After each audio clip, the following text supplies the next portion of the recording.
एक नौजवान अपने घर की छत से पतंग उड़ा रहा था। पतंग उड़ाते हुए पतंग की डोरी को छोड़ता गया, पतंग दूर चलती गई। कहते पतंग जंगल की तरफ चली गई। जंगल की तरफ जब पतंग गई तो डोरी टूट गई और पतंग जाकर के जंगल में एक साधु की कुटिया के आगे गिरी। साधु ने इस पतंग को देखा और उठाकर के अपनी कुटिया में रख लिया। ये नौजवान वहां पर गया और जाकर के कहता है कि स्वामी जी महाराज इधर पतंग आई थी। सन्यासी ने कहा बेटे पतंग आई थी। ये नौजवान पूछता है स्वामी जी पतंग कहाँ है? सन्यासी ने कहा बेटे कुटिया में रखी है। ये नौजवान अंदर गया और जाकर के कुटिया से पतंग को निकाल लाया। स्वामी जी महाराज कहते हैं रे तू पतंग भी उड़ा लेता है? ये कहता है हाँ स्वामी जी पतंग जब उड़ा लेता हूं जब कोई नौजवान ताश खेलने को नहीं मिलता। स्वामी जी महाराज कहते हैं तो ताश भी खेल लेता है? ये कहता है हाँ स्वामी जी जब कोई शराब आदि पीने को साथ में नहीं बैठता। कहते हैं तू शराब भी पी लेता? कहता है हाँ स्वामी जी इसलिए जब कोई जुआ खेलने को नहीं मिलता। कहते हैं इसने अपने को अनेकों दुर्गुण गिनाए। स्वामी जी महाराज कहते हैं तुझे परमात्मा ने मानव चोला दिया था कुछ अच्छा बनने के लिए, लेकिन तू बुराइयों में फंसा है, तू मेरे पास बैठ। कहते हैं सन्यासी की बातों का असर हुआ। रे नौजवान सन्यासी के पास बैठने लगा, योग साधना सीख गया। इसको 2-4 महीने जब बीत गए तो कहने लगा स्वामी जी मेरे परिवार भी है, मेरी माँ है, बहन है, भाई है और पत्नी है। मैं अपने घर जाना चाहता हूं और यहां तक कि मेरी माँ तो मेरे बिना रह भी नहीं सकती, पत्नी भी मेरे बिना नहीं रहती, पिताजी मेरे बिना नहीं रहते। मैं जाना चाहता हूं, उनसे मिलकर के फिर आ जाऊंगा। स्वामी जी महाराज ने इसे समझाया बेटे दुनिया में कोई किसी का नहीं है, माँ बाप पत्नी आदि कोई भी किसी का नहीं है, केवल तू ही अपना कर्म अपने आप भोगेगा। ये कहता है स्वामी जी ऐसे कैसे हो सकता? कहते हैं अगर तुझे विश्वास नहीं तो परीक्षा कर ले। इसको कहा कि तू अपने घर में जाकर के कहना कि मेरी कुछ तबीयत ठीक नहीं, और घर में ये जरूर कह देना अगर मुझे कुछ हो जाए तो मेरे गुरुजी को बुला लेना। मैं वहां पर आऊंगा और आकर के तुझे दिखा दूंगा कि दुनिया में कौन तेरे साथी है। कहते हैं नौजवान स्वामी जी महाराज की बात को मान करके गया और जैसे ही घर पहुंचा तो माँ बहुत खुश हुई, पत्नी बहुत प्रसन्न हुई। पति आया, माँ ने कहा बेटे रोटी खा लो। ये नौजवान कहता है माँ कुछ तबीयत ठीक नहीं है, आज मैं भोजन नहीं करूंगा। इसने कहा नहीं बेटे कुछ तो खाना पड़ेगा। इसने कहा थोड़ी देर में आराम कर लूं, और कहता है मेरी तबीयत कुछ खराब है, अगर ज्यादा खराब हो जाए तो देख लेना। और यहां तक इसने कह दिया कि अगर मेरी कुछ ज्यादा तबीयत गड़बड़ हो तो डॉक्टर को मत बुलाना, मेरे गुरुजी निकट में वहां कुटी पे रहते हैं, गुरुजी को बुला लेना। यह नौजवान इतना कहकर के चारपाई पे एक चादर ओढ़ करके सो गया। कहते हैं थोड़ी देर बाद पत्नी इसको जगाने को पहुंची। इसने जाकर के इसका हाथ लाया, लेकिन ये तो योग साधना जानता था, प्राणायाम खींच लिया। प्राणायाम को खींच करके लेटा रहा। पत्नी ने जैसे ही हाथ उठाया हाथ नीचे गिर गया। इसने जोर जोर से शोर मचाया, माँ देखो ये क्या हो गया।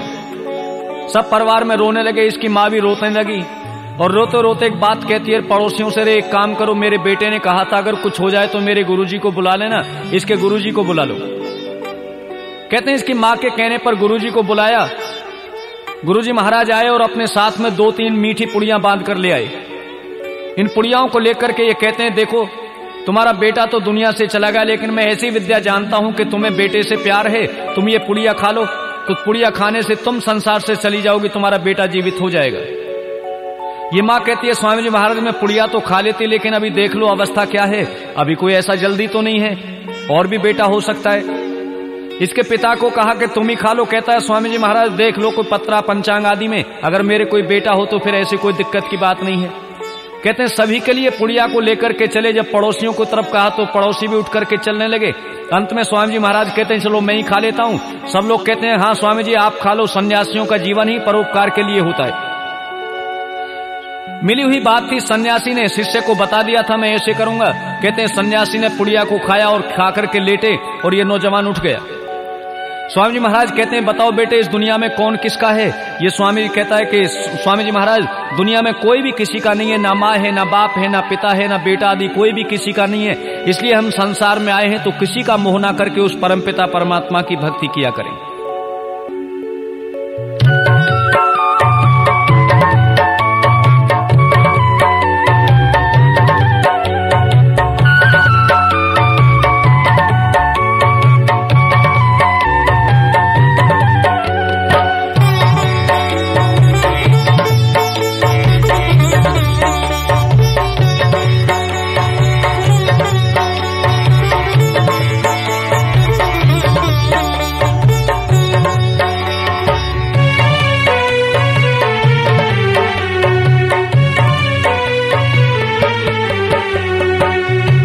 छोड़ कर संसार जब तू जाएगा, कोई न साथी तेरा साथ निभाएगा। छोड़ कर संसार जब तू जाएगा, कोई न साथी तेरा साथ निभाएगा।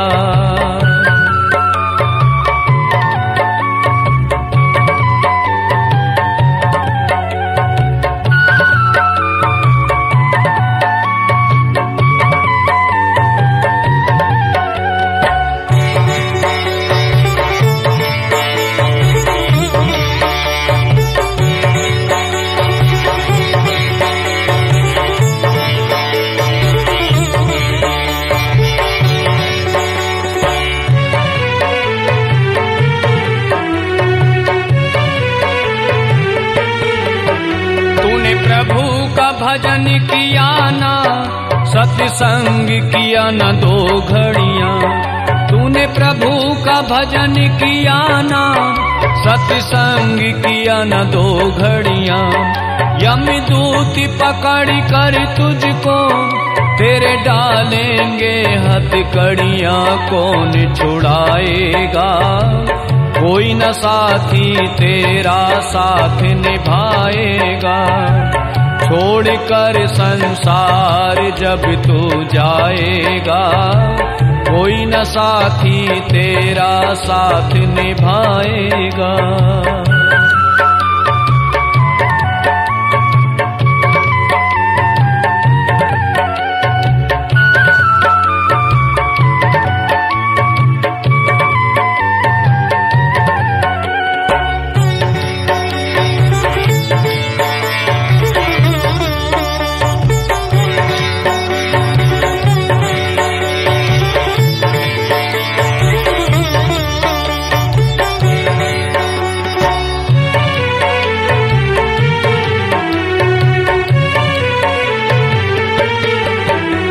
क्यों करता तेरा मेरा ये दुनिया रैन बसेरा। क्यों करता तेरा मेरा ये दुनिया रैन बसेरा।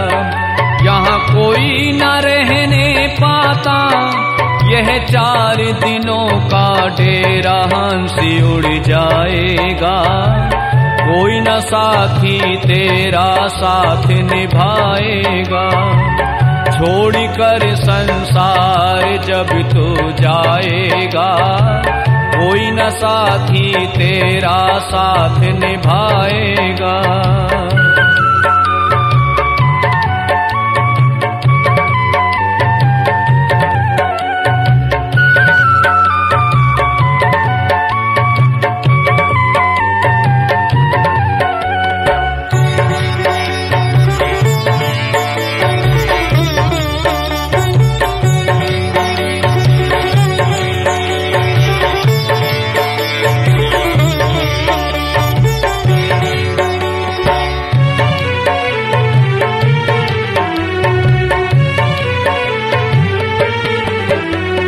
पेट भरन की खातिर क्यों पापी कमाता निश दिन।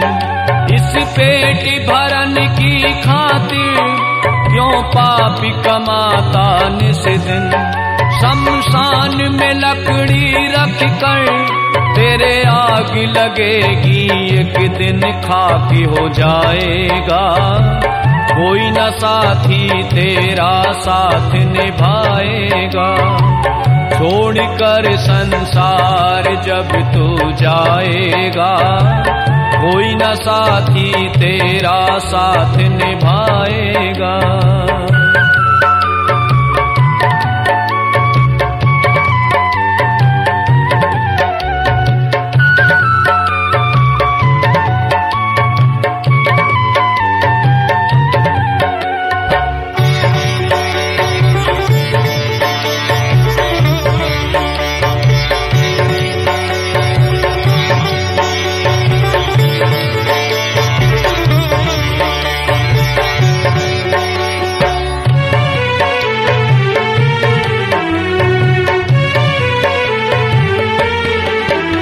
यह सत्संग की गंगा है, तू इसमें लगा ले गोता।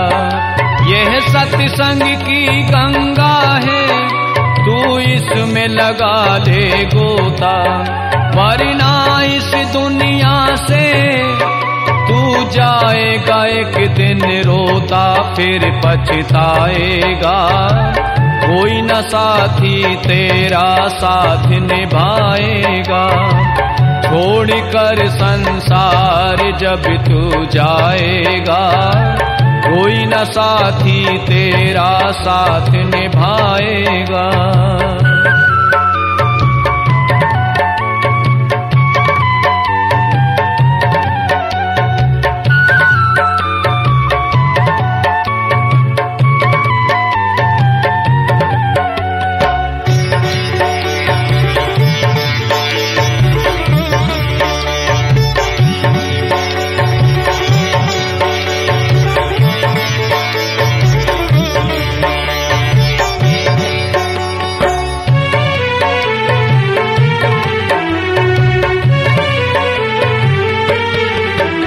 अब शरण प्रभु चरणन में तू प्रीति लगा ले बंदे।